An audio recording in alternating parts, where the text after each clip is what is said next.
আজকের রেসিপিটা মূলত তাদের জন্য যারা লাল শাক খেতে একদমই পছন্দ করে না। সবার বাড়িতে নিশ্চয়ই এরকম এক দুজন থাকে যারা লাল শাক খেতে একদমই পছন্দ করে না। তো তাদেরকে একবার এইভাবে লাল শাক বানিয়ে দিয়ে দেখুন। লাল শাক দিয়ে শুধু ভাতই খাবে না, আঙ্গুলটাও চেটে খাবে। চলুন তাহলে বেশি বকবক না করে রেসিপিটা শুরু করি। এইখানে আমি 1 মুঠ মতো মুসুর ডাল 10 থেকে 15 মিনিট আগেই ভিজিয়ে রেখেছিলাম। এখন ডালটাকে খুব ভালোভাবে ধুয়ে একটা কড়াইয়ের মধ্যে দিয়ে 1 মিনিট মতো ভেজে নিলাম। এবার 1 কাপ মতো জল দিয়ে ডালটাকে সেদ্ধ হতে দেবো। আর এইদিকে 3 আটি মতো লাল শাক আগেই বেছে ধুয়ে রেখে দিয়েছিলাম।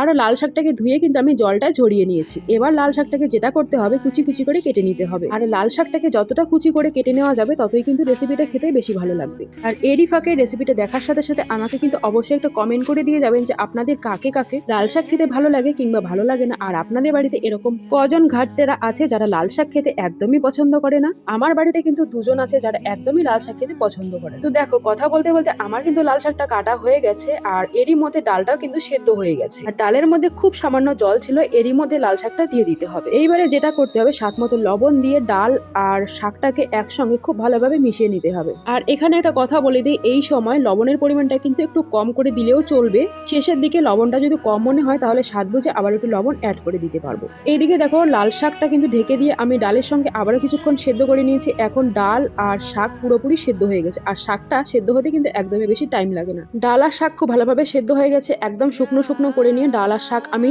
একটা প্লেটে তুলে সাইডে রেখে দিলাম। এবার ওই কড়াইটাকে ধুয়ে আবারও বসিয়ে দিয়েছি। কড়াইটা গরম হয়ে আসলে দিয়ে দেবো সর্ষের তেল। আর সর্ষের তেলটা এখানে দেখে কিন্তু একটু বেশি মনে হচ্ছে, কিন্তু সবশেষে দেখা যাবে সর্ষের তেলটা একদম পারফেক্ট। তো তেলটাকে গরম করে 1 চামচ মতো কালো জিরে ফোড়ন দিয়েছি। কালো জিরের পরিমাণটা একটু বেশি করে দিলে কিন্তু খেতে ভালো লাগে। এইবারে পেঁয়াজটাকে হালকা লাল লাল করে ভেজে নিয়ে দিয়ে দিচ্ছি রসুনের কোয়া আর একটু বেশি করে কাঁচা লঙ্কা কুচি। রসুনটা মোটামুটি একটু ভালো মতো দিতে হবে। ভাত মেখে খাওয়ার সময় একটু করে রসুনের ফ্লেভার যখন মুখে আসে তখন কিন্তু দারুণ লাগে। এবারে পেঁয়াজের সঙ্গে রসুন কাঁচা লঙ্কা আবারও 1 মিনিট মতো ভেজে নিয়ে দিয়ে দিচ্ছি হলুদ, লঙ্কা গুঁড়ো আর জিরে গুঁড়ো। সমস্ত মশলাগুলো আবারও 1 মিনিট মতো ভেজে নিয়ে এবার আগের থেকে সেদ্ধ করে রাখা ডাল আর শাকটাকে দিয়ে দিচ্ছি। এইবারে গ্যাসের আঁচটাকে মিডিয়াম টু লোতে রেখে মশলার সঙ্গে শাক আর ডালটাকে খুব ভালোভাবে ভাজা ভাজা করে নিতে হবে। আর এই সময়ে ডাল আর শাকটাকে মশলার সঙ্গে যত বেশি ভাজবো ততটাই কিন্তু খেতে ভালো লাগবে। আর অবশ্যই এই জিনিসটা মাথায় রাখতে হবে, নিচে থেকে যেন কোনোভাবেই লেগে না যায়, সেই জন্য আঁচটাকে একটু কম করে দিতে হবে। এই যে দেখো, প্রথমেই বলেছিলাম লবণটা প্রথমের দিকে একটু কম করে দিতে হবে, সেই জন্য আমি লবণটা কিন্তু কম করে দিয়েছি। এবার শেষের দিকে স্বাদ বুঝে আবারও কিছুটা লবণ দিয়ে দিলাম। এইবারে লবণটাকে দিয়ে মিনিট খানেক মতো আবারও মিশিয়ে নিয়ে এবার ঢেকে দিচ্ছি একদম লো আছে। কিছুক্ষণ পর ঢাকনা তুললেই দেখা যাবে যে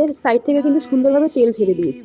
এইবারে রান্না কিন্তু প্রায় শেষের দিকে। এবার যেটা করতে হবে, 1 থেকে 2 মিনিট মতো আবারও কিছুক্ষণ ভেজে নিলে কিন্তু আমাদের এই রেসিপিটা একদম রেডি। আর এই লাল শাকের ফ্লেভারটা কি বলবো, আমার কাছে তো অমৃত লেগেছে। আশা করছি আপনাদেরকেও অনেক বেশি ভালো লাগবে। তো অবশ্যই একবার বাড়িতে ট্রাই করবে। এই যে এবার লাল শাকটাকে আমি এখানে প্লেটে ঢেলে নিচ্ছি। দেখতে কিন্তু দারুণ লাগছে, দেখতে ঠিক যেমন লাগছে খেতেও কিন্তু সেরকমই লাগছে। আর আমাকে এখন দেখার পরে আবারও লোভ লাগছে খাওয়ার জন্য। তো যাই হোক, আজকের মতো আমি চললাম। ভিডিও ভালো লাগলে অবশ্যই একটা লাইক, কমেন্ট, শেয়ার করে দিতে হবে।